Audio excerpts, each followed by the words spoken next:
বর্তমান সরকারের অনেকে আছে ফেরেশতার মতো কথা বলে, শয়তানের মতো ধোঁকা দেয়। 1 ঘন্টা আগে যে কথা বলে 2 ঘন্টা পরে সেটা থাকে না।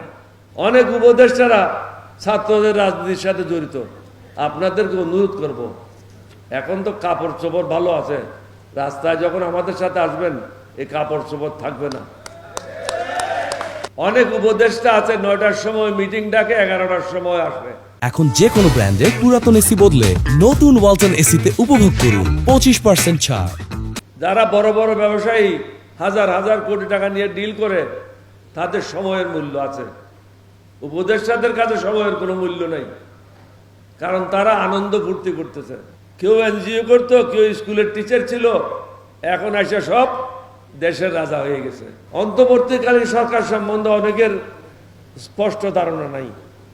ইউনূস সাহেবের আছে কিনা আমিও এটা সন্দেহ করি। দেশ পরিচালনা করার অভিজ্ঞতা আমি ছাড়ার কারণ নাই, সফল মন্ত্রী কেউ নাই। আপনারা যারা সরকার পরিচালনার সাথে জড়িত আছেন, আপনাদের উপর গরিব মানুষের অভিশাপ লাগবে, নতুন ভাবে গজব নেমে আসবে। এখনো হাতে সময় আছে, সুতরাং সাধু সাবধান। যথাসময়ে জাতীয় সংসদের নির্বাচনের তারিখ ঘোষণা করুন, অন্যথায় জনগণের রোষানলে পড়ার সম্ভাবনা রয়েছে। আপনাদের শেষ বিদায় হয়তো সুখকর না হতে পারে।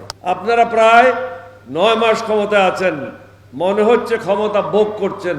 শত শত কোটি টাকা ব্যয় করে ফেসবুক এবং ইউটিউবে আপনাদের সফলতার গীত যতই প্রচার করেন না কেন, বাস্তবতা হলো সরকার পরিচালনা করার মতো দক্ষতা, আন্তরিকতা এবং অভিজ্ঞতা আপনারা এখনো প্রমাণ করতে পারেন নাই। আপনারা কি দেশের জন্য কাজ করছেন, না আওয়ামী লীগকে পুনর্বাসন করার জন্য অপেক্ষা করছেন?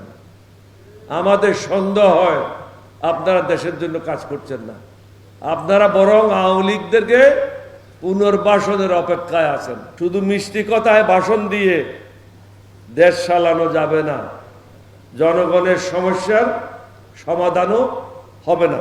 তারা জনগণের কাছে তাদের ক্ষমতায় থাকার গুরুত্ব অপরিহার্য বলে প্রমাণ করতে চায়। অর্থাৎ এই সরকার না থাকলে দেশ টিকবে না, এইটাই বুঝাতে চায়। এটা ঠিক না, দেশ থাকবে কিনা এটা আল্লাহ ঠিক করবেন।